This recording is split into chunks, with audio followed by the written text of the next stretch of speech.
안녕하세요. 저는 30대 중반에 직장 다니는 여자입니다. 제가 주부가 아니라는 걸 분명하게 하기 위해 처음부터 제 소개를 해봅니다. 저는 아침 저녁으로 1시간 남짓 걸리는 출퇴근을 소화하고 겨우 집에 들어오는 직장인입니다.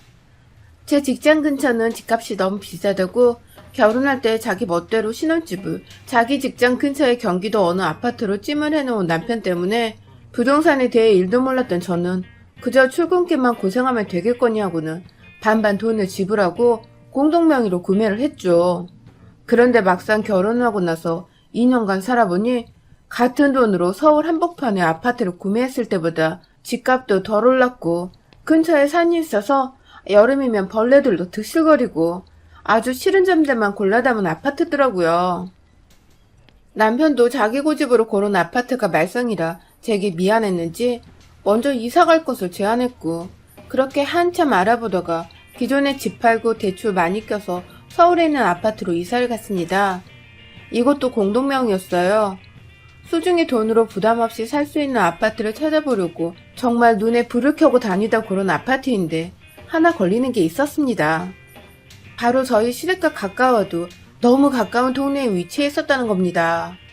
저희 시댁은 이사가는 동네에서 5분도 채 걸리지 않는 바로 옆 동네에 있는 한 다세대 주택이 위치해 있었는데요. 엎어지면 코 닿을 거리라 자주 찾아오려 하시진 않을까 괜히 신경이 쓰이더라고요. 다른 아파트 살고 있을 때에도 그 먼 거리를 왔다 갔다 하시면서 집에 들락날락거리시고 연락을 하던 분이신데 가까이 살고 있으면 매일같이 찾아오시는 건 일도 아니겠다 싶었죠. 사실 저희 어머니는 이제 겨우 60이신데 생각하시는 건 20, 30년은 좋게 더 사신 것 같은 옛날 분이십니다. 그저 아파트에 살고 있다고 하면 그 위치가 어디고 뒷값이 어떻든 간에 무슨 재벌이고 돈 잘 버는 사람이 사는 곳이 마냥 부러워하시곤 하셨죠. 신혼집으로 첫 아파트를 들어가던 때에도 시어머니는 분명 공동명의로 산 건데 자기 아들한테만 고생이 많았다고 이제야 두 발 뻗고 편히 잘 수 있을 것 같다며 문 앞에서 집으로 들어오시기도 전에 꺼이꺼이 목 놓아 우셨답니다. 아들이 아파트에 살게 되어서 성공했다며 기뻐서 우시는 거였어요. 남편이 어릴 적에 부모님 다 힘들게 일하시면서 여유 없이 힘들게 살았다고 하더니 높은 층에서 아래가 훤히 내다보이는 아파트가 시어머니께는 그저 부러움의 대상이었겠구나 싶어서 괜히 짠해지고 또 뭉클했던 순간이었죠. 하지만 이런 훈훈했던 분위기는 어디로 가고 지난 2년간 저는 시어머니께 너무하다 할 정도로 시달려야 했습니다. 아침 저녁으로 남편 밥은 잘 차려줬는지 물으시고 또 1년에 딱 3번뿐인 제사를 준비한다고 365일 중에 350일 정도는 저한테 제사 얘기를 하시고 일을 시키시느라 정말 시댁의 시자만 들어도 진절머리가 난 상태였어요. 시집 올 때 저희 부부한테 해준 것도 하나 없으셨고 심지어 신혼집을 구할 때에도 남편과 공동 구입을 하면서 제 돈이 반이나 들어갔는데도 아시는 건지 모르시는 건지 저한텐 고맙단 말 한마디 안 하셨고 오히려 남편을 굶기지는 않는지 그것만 걱정하셨어요. 그래도 이게 다 거리가 꽤 먼 거리에 살고 있었기 때문에 전화를 받는 거에서 그칠 수 있었던 건데 서울로 그것도 시댁 근처로 바로 이사를 와버리면서 상황은 완전히 악화가 되었습니다. 전화로만 닥달하시던 시어머니가 이제 제게 양해를 구하지도 않은 채 집으로 찾아와 잔소리를 하기 시작한 것이었죠. 서울 아파트로 이사를 오던 날 시어머니는 처음 신혼집에서 하셨던 것처럼 똑같이 현관 앞에서 목 놓아 우셨어요. 결국 성공해서 서울에 자리를 잡았다며 이젠 일 안 하고 살아도 마음 편하겠다며 남편을 붙잡고 껴안아 한참을 계셨죠. 이게 다 대출을 끼고 겨우 산 집인데 진짜로 우리 부부한테 벌써부터 기대시려고 하시나 싶어서 이 집은 저희 집이 아니라고 말씀드리니 시어머니는 토끼 눈을 하고서 저희 부부를 번갈아 쳐다보셨어요. 하지만 이내 남편이 그냥 은행에 조금 더 대출을 받은 것만 갚으면 우리 집이나 다름없다고 시어머니를 안심시켰고 때문에 저는 졸지에 시어머니한테 거짓말을 하려 한 꼴이 되어버리고 말았죠. 뭘 몰라도 한참 모르시는 시어머니를 보며 이게 다 대출 끼고 얻은 아파트이고 그렇게 따지면 전에 살던 집이나 여기나 저희에겐 그저 평상시에도 빚을 잘 갚아야 한다는 걸 상기시켜주는 독촉장 같은 존재인데 왜 저렇게 세상 물정을 모르나 싶어 답답했습니다. 그러다 이사가고 한 달 정도 후 사건 하나가 있었습니다. 아니, 쓰지도 않은 찻잔이 씻겨져 있고 출근하는 길에 분명 KBS 뉴스를 보다 껐는데 집에 와 TV를 켜보면 엉뚱한 드라마 채널에 가있곤 했어요. 처음엔 남편이 잠시 TV를 켰다가 끈 줄 알고 별일 아니라는 듯 넘겼지만 자꾸만 누군가 우리 집에 들어와 살고 있는 듯한 찜찜한 기분을 지울 수가 없었죠. 그러던 중 시아버지로부터 전화가 왔습니다. 일하다 말고 급히 화장실로 달려가 전화를 받아보니 아버님은 없어진 시어머니를 찾고 계셨어요. 요즘 날이면 날마다 아침에 나가서 어디에 있다 돌아오는지 모르겠다며 얼마 전엔 식당 일도 그만뒀는데 무슨 일을 새로 하는지 전 알고 있는지에 대해서 물어보셨어요. 어머니가 일을 그만두신지도 몰랐던 전 당연히 아무것도 모른다는 대답만 하고서 끊었는데 뭔가 쎄 하더라고요. 이사 가던 날 일을 그만둬도 되겠다고 했던 시어머니의 말씀이 자꾸만 머릿속에 맴돌기 시작했습니다. 그리고는 곧장 남편한테 전화를 해서 시아버지께 들은 말들을 모두 전하며 물어봤어요. 그런데 남편은 뭔가 알고 있었다는 듯이 미지근한 반응을 보였습니다. 그리고는 더욱 꼬치꼬치 캐물어 보는 제게 그제서야 털어놓기 시작하더군요. 그간 저희가 시댁 옆 동네 아파트로 이사를 오자마자 시어머니는 정말로 하시던 식당 일을 당장에 그만두셨더라고요. 평소 자기 엄마가 식당에서 일하는 게 마음 내키지 않았던 남편은 시어머니께 앞으로 마음껏 저희 부부가 집에 없는 시간 동안 제 집에서 쉬고 노시라며 저와 한마디 상의도 없이 저희 집 비밀번호를 알려줬고요. 그 바람에 시어머니는 자유자재로 제 집에 드나들며 제가 장보은 거 요리해 드시고 제가 좋아해서 사놓은 TV 타드시고 또 제 집안에서 이리저리 휘젓고 다니셨던 겁니다. 저요? 식당에서 일하는 엄마를 보는 아들의 마음 충분히 이해합니다. 저 같아도 당장에 돈을 번다면 식당 일을 더 이상 못하시도록 그만두게 할 거예요. 하지만 이건 좀 달랐습니다. 남편에게는 엄연히 저라는 새로운 가정이 생겼고 한 사람도 아닌 둘이서 각자 반반씩 돈을 부담해 산 집인데 제 허락도 없이 비밀번호를 알려주고 제 공간에 자기 엄마를 마음대로 들어오게 한 것을 그냥 넘길 수는 없었어요. 저에 대한 배려가 하나도 없었던 행동이었으니까요. 전화를 끊고 내내 마음속에서 천불이 나던 것을 참고 또 참았습니다. 우리 친정부모님은 남편이 불편해할까봐 집으로 전화 한 통 하는 것도 조심스러워 하셨는데 남편은 그걸 아는지 모르는지 제멋대로 지 엄마 생각만 하기 바빴다고 생각을 하니 더 화가 났어요. 그날 저녁 집에 들어가서 남편 얼굴 보자마자 대바람에 화부터 냈고 분명히 집은 내 집이기도 한데 왜 내가 모르는 일들이 일어났냐며 얼굴이 시뻘개져서 소리를 지르니 남편도 아차 싶었는지 그제서야 생각이 짧았다며 저를 달래주더군요. 그날부로 시어머니는 더 이상 저희 집에 오지 않으셨습니다. 저희가 서로 충분히 대화를 나눠보고 함께 비밀번호를 바꾸기도 했고 남편도 뭐라 말했는지 모르겠지만 시어머니께 연락하고는 그 후로 더 이상 어머님이 집에 오시는 일은 없었어요. 그로부터 얼마 후 제가 더 이상 시어머니의 행동과 남편의 무책임에 참지 못하는 일이 생겨버렸죠.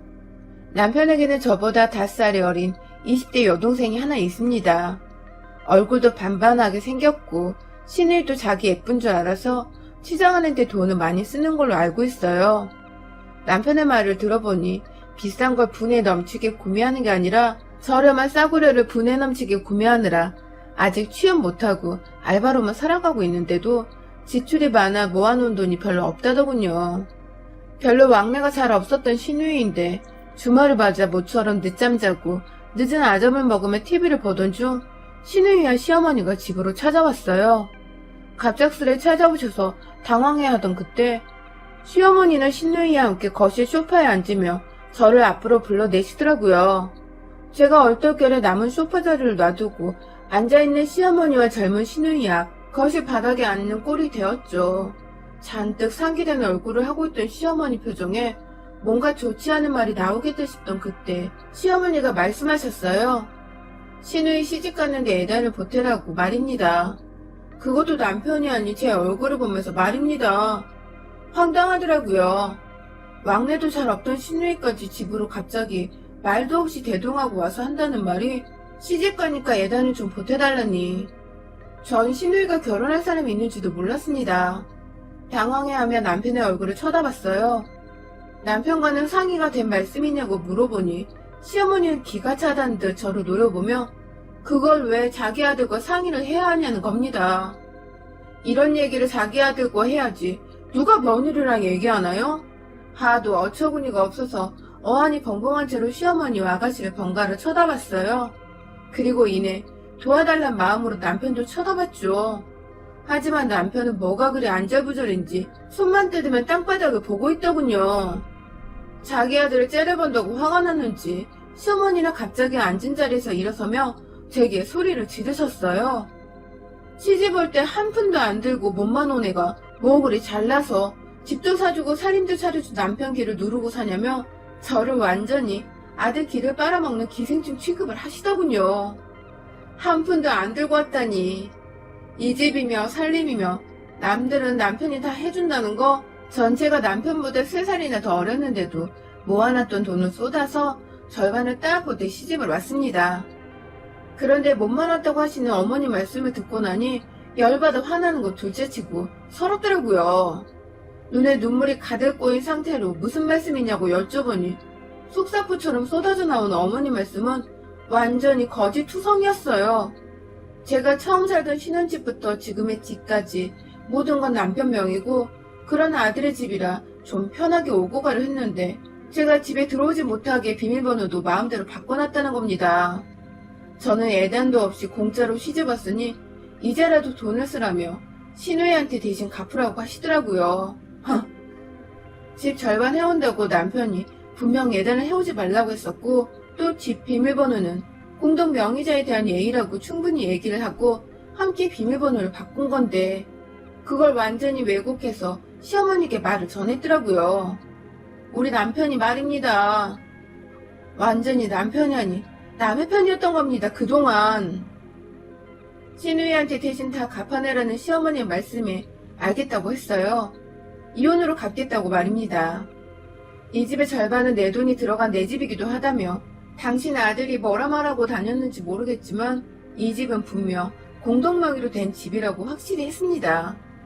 이혼 사유는 아무래도 남편 쪽에 있는 것 같으니 소송 준비하며 당분간은 각방을 쓰자고 부탁했어요. 이왕이면 시댁에다가 따로 살아주면 좋겠다는 말도 덧붙였고요. 갑자기 예단 타령하다 이혼 얘기가 나오는 전개에 당황한 시어머니는 이게 무슨 얘기냐고 처음엔 저희 부부 싸우는 거 그저 구경만 하다가 이내 남편의 말에 깨갱하시고는 눈물을 훔치셨어요. 남편은 그간 공동명의로 집을 사서 결혼한다는 게 기가 안 살아서 부모님께 자기 기 좀 살려보겠다고 혼자 아파트를 구입하고 애다니면 다 생나겠다는 등의 제 노력과 공들은 없었다는 듯이 거짓말을 해왔더군요. 그 바람에 심술이 난 시어머니는 평상시에 저한테 자꾸만 연락해서 맨몸으로 시집 왔으니 매일같이 남편 밥이라도 잘 차려주라며 시중 잘 들라는 잔소리를 해오셨던 거고요. 그것도 모자라 옆 동네로 이사를 왔을 땐 정말로 남편이 덜 출세를 해서 좋은 아파트로 이사를 오신 줄 알고는 일까지 덜컥 그만두고 나서 자유자재로 저희 집에 오셔서 단물 쭉쭉 빨아드시며 편히 휴식을 취하셨던 거고요. 그러다가 저희 집에 더 이상 오지 않으셨던 이유도 바로 남편이 저를 들먹거리며 제가 일방적으로 비번을 바꿔놓는 바람에 자기도 집에 들어갈 때마다 베일을 누르고 들어가야 한다고 했더라고요. 그 바람에 아들이 완전히 며느리한테 잡혀 사는 줄로 확신을 하신 시어머니는 한동안 일을 가시다가 결혼한다는 아가씨 데리고 애단이라도 받아먹자는 마음으로 저를 찾아오신 거고요. 나쁜 의도는 하나도 없었다는 걸 알지만 고부관계가 이렇게 치닫기까지 방조하고 오히려 불을 지핀 남편의 못 말리는 태도가 너무 실망스러웠습니다. 설령 제가 맨몸으로 시집을 왔다고 해도 시어머니도 이렇게 치사하게 나오실 필요 없었고요. 옆에서 제 욕이란 욕은 다 듣고 졸졸 따라와 예단비를 달라고 하던 시누이도 제정신은 아닌 걸로 보였고 눈앞에 안 계신 시아버지 말고는 이 집안 사람들한테 하나같이 정이 뚝 떨어져 버렸습니다. 마지막으로 남아있던 일말의 애정과 애증까지도 모조리 다 떨어져 나갔어요. 그날 이후 저는 남편과 각방을 쓰다가 결국 남편은 시댁으로 짐을 싸서 나갔어요. 제가 이혼 서류를 가져다 줘버렸거든요. 재산 분할이면 다 시댁 탓 안 하고 깨끗하게 정리하고 헤어줄 테니 이혼해달라고 하니 죽어도 이혼 못하겠다고 미안하다며 목 놓아 울던 남편. 다시는 그러지 않겠다고, 다시는 시댁 식구들과 얽히는 일조차 만들지 않겠다며 급기야 신우이 결혼식 때 안 가도 된다더라고요. 앞으로 어떤 시댁 행사도 가지 말라고요. 그러니 한 번만 용서해달라고요. 일단 알겠다고 했습니다. 속으론 솔직히 솔깃했죠. 하지만 겉으로는 표정 관리를 하고 생각을 정리할 동안 시댁에 좀 가 있으라고 했어요. 사실 진심으로 반성을 하고 있는 남편의 모습에 시댁과 완전히 손을 끊기만 해준다면 함께 더 살 의향은 있었습니다. 당분간은 그냥 시댁에 남편을 쫓아놓고는 시어머니가 아들 걱정에 전전긍긍하시도록 내버려 두려고요.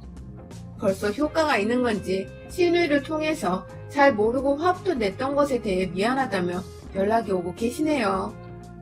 시아버지도 상황을 들으시고는 아들과 아내 때문에 절 볼 면목이 없으시다며 한 번만 용서해달라고 애원을 하고 계시고요. 그러게 왜 가족들 앞에서 제 얘기를 이상하게 해놔서 염치 없고 뻔뻔한 며느리로 만들어놨는지. 남편이 이 기회를 빌어 저를 더 존중하며 살 수 있기를 바랄 뿐입니다. 여러분의 생각은 댓글로 남겨주세요. 오늘도 시청해주셔서 정말 감사합니다.